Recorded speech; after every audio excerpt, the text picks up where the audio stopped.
አክብሮታዊ ሰላምታችን በያላችሁበት ይድረሳችሁ። ወደ ቲክቫ ኢትዮጵያ ቤተሰቦች ለሰዓቱ ከምናስደምጣችሁ አበይት የቲክቫ ኢትዮጵያ መረጃዎች መካከል ሾፌሮች በተጣለባቸው አዲስ የስልጠና ምዘናና ግዴታ ቅሬታ አቀረቡ። ሚኒስቴር መስሪያ ቤቱም በጉዳዩ ላይ ተጨማሪ ማብራሪያ ሰጥቷል። የኢትዮጵያ ንግድ ባንክ በፋይዳ ምክንያት የታገዱ የዲያስፖራ ሂሳቦች በጊዜያዊነት የሚከፈቱበትን አማራጭ መንገዶችን አሳወቀም። በዩኒቨርሲቲዎች ለመምረጥ የተመዘገቡ ተማሪዎች ቁጥር 20,000 ገደማ ብቻ መሆኑ ተገለጸ።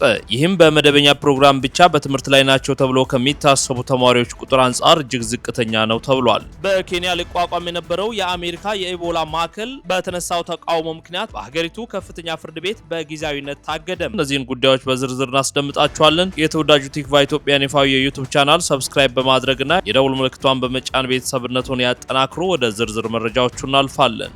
ሾፌሮች የተጣለባቸውን አዲስ የስልጠናና ምዘና ግዴታ ላይ ቅሬታ አቀረቡ። ሚኒስቴር መስሪያ ቤቱም በጉዳዩ ላይ ተጨማሪ ማብራሪያ ሰጥቷል። በትራንስፖርትና ሎጂስቲክስ ሚኒስቴር ይፋ የተደረገውና በስራ ላይ ያሉ አሽከርካሪዎች በሙሉ እንደገና እንዲሰለጥኑና እንዲመዘኑ ይደረጋል የሚለው አዲሱ አሰራር በአገር አቀፍ ደረጃ በስራ ላይ የሚገኙ አሽከርካሪዎች ዘንድ ከፍተኛ ቅሬታን፣ መደናገጥንና ስጋትን መፍጠሩን ተናግረዋል። አሽከርካሪዎቹ አዲሱን መመሪያ ያለ አግባብ ገንዘብን ለመበዝበዝ የመጣና አላስፈላጊ ጫና የሚፈጥር ሲሉ የገለጹ ሲሆን በተለይም ለበርካታ አስርት ዓመታት በዘርፉ የቆዩ አንጋፋ ባለሙያዎችን መተዳደሪያና የቤተሰብ ሕልውና አደጋ ላይ የሚጥል ነው ሲሉ በጽኑ ተችተውታል። በርካታ አሽከርካሪዎች ለቲክቫ ኢትዮጵያ በሰጡት ሰፊ አስተያየት አዲሱ አሰራር የሰዎችን የዘመናት ስራ ልምድና ነባራዊ ሁኔታዎችን ያላገናዘበ እንዲሁም ላላስፈላጊ እንግልት የሚዳርግ ነው ብለውታል። ከ10 እስከ 40 ዓመት በንጹህ የጉዞ ማህደር ያለምንም የትራፊክ አደጋ ያሽከረከሩ አንጋፋ ባለሙያዎች 10 እና 20 ዓመት ሙሉ ከፈጣሪ እርዳታ ጋር ምንም አይነት አደጋ ሳያደርሱ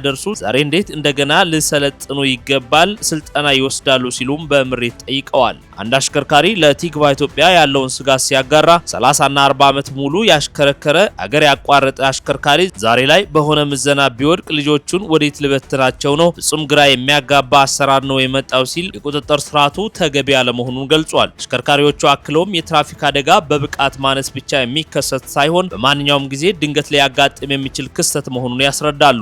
ሾፌር የብቃት ማረጋገጫ ሰርቲፊኬት ይዞ መኪና ሊጥል ይችላል። አደጋ ታውቆ የሚደረግ ሳይሆን በድንገት የሚመጣ ነው በማለት 40 ዓመት የነዳ ሰው አደጋ ቢያጋጥመውም ያ የብቃት ችግር ሳይሆን የድንገተኛና አጋጣሚ ጉዳይ መሆኑን አንስተው ይከራከራሉ። እንደ አሽከርካሪዎቹ እምነት ችግሩ ያለው ከመነሻው የመንጃ ፈቃድ አሰጣጥ ስርዓትና በማሰልጠኛ ትምህርት ቤቶች አካባቢ የሚታዩ ብልሹ አሰራሮች ላይ ነው ይላሉ። በመሆኑም መንግስት ስራ ላይ ያለን ራሱን ችሎ የሚተዳደርን ሾፌር ከማሰቃየት ይልቅ ከመሰረቱ ሳይማሩ በገንዘብ መንጃ ፈቃድ የሚሰጥበትን አሰራር ማጽዳት ይጠበቅበታልም ይላሉ። ስለ አዲሱ ስልጠና ይዘት አሰጣጥና ጊዜ ቆይታ አስቀድሞ በቂ ትንተና ተደርጎ ግልጽ መረጃ አለመሰጠቱም ሌላኛው የቅሬታቸው ምክንያት እንደሆነ አሽከርካሪዎች ያነሳሉ። ሚኒስቴር መስሪያ ቤቱ በበኩሉ አዲሱ ሀገራዊ ፕሮጀክት በዋናነት በብቃት ማነስ ምክንያት የሚከሰቱ የትራፊክ አደጋዎችን ለመቀነስና የመንገድ ደህንነትን ለማረጋገጥ የታለመ መሆኑን ገልጾ ለዚህም የሚያስፈልገው በአጠቃላይ የሰነድ ዝግጅት ተጠናቆ ወደ ተግባር መገባቱን አሳውቋል። ሚኒስትሩ እንደሚለው አዲሱ አሰራር ከተለመደውና ለብልሹ አሰራር ከተጋለጠው የቀድሞ አሰራር በተለየ መልኩ ሙሉ በሙሉ በቴክኖሎጂ የተደገፈ ነው። ከምዝገባ ጀምሮ እስከ ስልጠናና ሰርቲፊኬት ድረስ ያለውን አጠቃላይ ሰንሰለት ከሰው ንክኪና ከማንኛውም አይነት ጣልቃ ገብነት የጸዳ እንዲሆን ተደርጎ የተቀረጸ በመሆኑ ሂደቱን ግልጽ በማድረግ እውነተኛ ብቃት ያለው አሽከርካሪ ብቻ መንገድ ላይ የማሽከርከር ፈቃድ እንዲያገኝ ያስችላልም ብለዋል። ይህንን ትልቅ አገራዊ ፕሮጀክት ይፋ ለማድረግም የትራንስፖርትና ሎጂስቲክስ ሚኒስቴር ከኤስዲኤስ ከተባለ የግል ድርጅት ጋር የስራ ውል ተፈራርመዋል። ይህ ጥብቅ የቁጥጥር ስርዓት በቅድሚያ ማንኛውንም የንግድ ተሽከርካሪ በሚያሽከረክሩ ጭነትና የህዝብ ማመላለሻ አሽከርካሪዎች ላይ የሚተገበር ሲሆን ማንኛውም አሽከርካሪ አዲሱን ምዘና አልፎ ብቃቱን በተጨባጭ ካላረጋገጠ ማሽከርከር የማይችልበት ጥብቅ ቁጥጥር ይደረጋልም ነው የተባለው። የፕሮጀክቱ አተገባበር የመጀመሪያው ምዕራፍ የተመዛኞቹ ምዘናና የስልጠና ሂደት በቀጣዮቹ 15 ቀናት ይፋ እንደሚደረግ አስታውቋል። የስልጠናው ጊዜ ቆይታ አጭር እንዲሆን ተደርጎ ለ5 ቀናት ብቻ የሚቆይ ይሆናል። ሚኒስትሩ ለቲክቫ ኢትዮጵያ በሰጠው ማብራሪያ እንዳረጋገጠው ለምዝገባ፣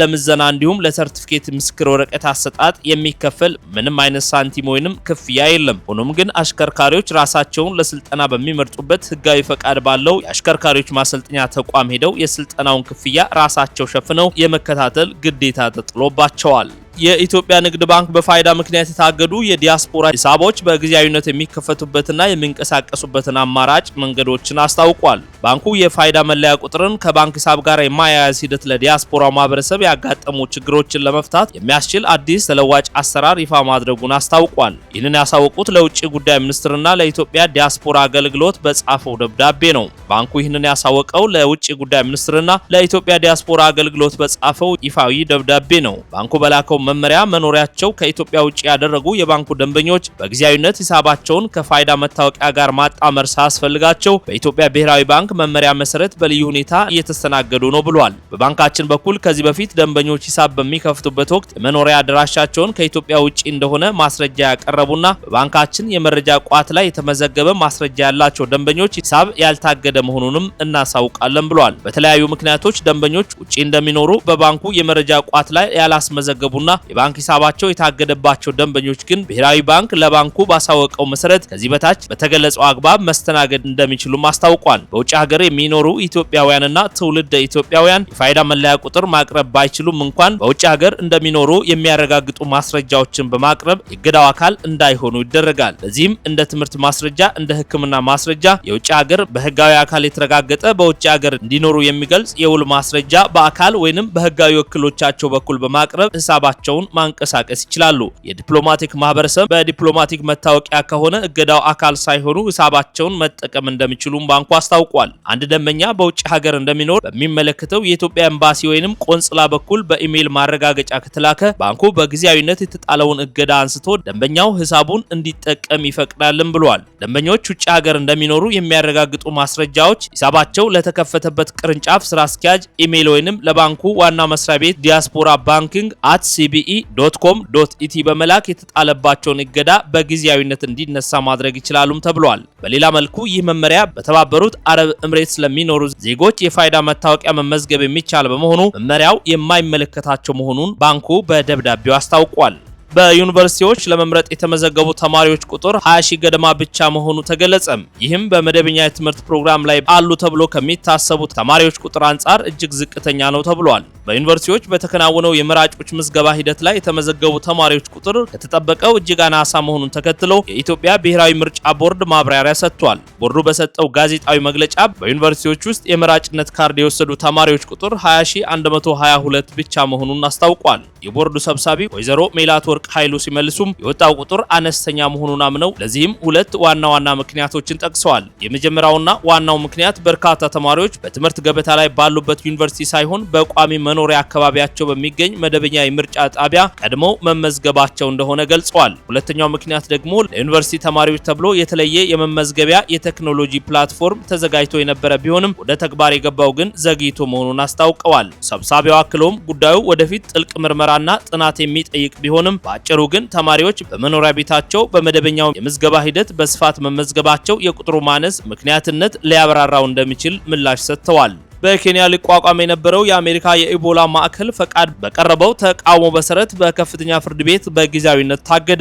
ቲክቫ ኢትዮጵያ ትላንት ባወጣው መረጃ የኬንያ መንግስት አሜሪካ ለኢቦላ በሽታ የተጋለጡ ዜጎቿን ለመከታተል ለማቆየትና ለማከም ኬንያ ውስጥ ማዕከል እንድታቋቋም የሰጠውን ፈቃድ የተለያዩ ድርጅቶች በሀገሪቱ ከፍተኛ ፍርድ ቤት ቅሬታ ማቅረባቸውን መግለጹ ይታወሳል። ይህን የፍርድ ቤት ትዕዛዝ ተከትሎም ትላንት አመሻሽ የወጡ ተጨማሪ ዝርዝር መረጃዎች የተፈጠሩ አዳዲስ ኩነቶችን እንደሚከተለው አሰናድተናል። የመንግስትን ውሳኔ በመቃወም ትላንት ከፍተኛ ፍርድ ቤት አቤቱታ ያቀረበው ካፒታ ኢንስቲትዩት የተባለው የሰብአዊ መብት ተቋም ሲሆን ተቋሙ ባቀረበው ክስ የኬንያ መንግስት ከእንደዚህ አይነት ውሳኔዎች ልርቅ እንደሚገባና ውሳኔው አደገኛ እንደሆነ በመግለጽ የሀገሪቱን ህገ መንግስት ጥሷልም ብሏል። ህገ መንግስቱ መንግስት ማንኛውንም ትልቅ አገራዊ ውሳኔ ከመወሰኑ በፊት የህብረተሰቡን አስተያየትን እንዲያክል ቢያዝም መንግስት ግን ይህንን ሳያደርግ በምስጢር ፈቃድ መስጠቱ አግባብ እንዳልሆነ ተቃውሞ ተከራክሯል። ማዕከሉ ይህንን ጉዳይ ይፋ ማድረጉን ተከትሎ በኬንያውያን ዘንድ ከፍተኛ ተቃውሞ የቀሰቀሰ ሲሆን የህክምና ባለሙያዎችም መንግስትን አጥብቀው ወቅሰውታል። ባለሙያዎቹ ባወጡት መግለጫ አሜሪካ የራሷን ዜጎች በገዛ ሀገሯ ማከምና ማቆየት እየቻለች ወደ ኬንያ ይዛ ለመምጣት ማስበዋ ሀገሪቱን ለከፍተኛ ወረርሽኝ ወረርሽኝና አደጋ ያጋልጣል። የኬንያ ጤና መዋቅር ይህንን የመቋቋም አቅም የለውም ሲሉ ስጋታቸውን ገልጸዋል። የኬንያ ከፍተኛ ፍርድ ቤት ዳኛ ጉዳዩን በአስቸኳይ መርምሮ ባሳለፈው ውሳኔ መሰረት መንግስት ከአሜሪካ ጋር ያደረገው ስምምነት ወደ መሬት እንዳይወርድና በማዕከሉ ግንባታ ላይ የተጀመሩ እንቅስቃሴዎች ሙሉ በሙሉ እንዲቆሙ አዟል። በተጨማሪም በበሽታው የተጠረጠሩም ሆነ የተጋለጡ የውጭ ሀገር ዜጎች በዚህ ማዕከል ስም ወደ ኬንያ እንዳይገቡ በጊዜያዊነት አግዷል። ፍርድ ቤቱ የኬንያ መንግስትንና የአሜሪካ ኤምባሲ በጉዳዩ ላይ ያላቸውን ምላሽ ይዘው እንዲቀርቡ ለቀጣይ ሳምንት የሁለቱን ወገን ክርክር ለመስማት ቀጠሮ ሰጥቷል። ቲክቫ ኢትዮጵያም ጉዳዩን የተከታተለ የሚያቀርብ ይሆናል። ውድ የቲክቫ ኢትዮጵያ ቤተሰቦች ለሰዓቱ ያዘጋጀንላችሁ አጫጭር መረጃዎች ይህንን ይመስሉ ነበር። ከሰዓታት ቆይታ በኋላ በሌሎች አዳዲስ መረጃዎች እንመለሳለን። የተወዳጁ ቲክቫ ኢትዮጵያን ይፋዊ የዩቲዩብ ቻናል ሰብስክራይብ በማድረግ ቤተሰብነቱን ያጠናክሩ። ሰናይ ቆይታም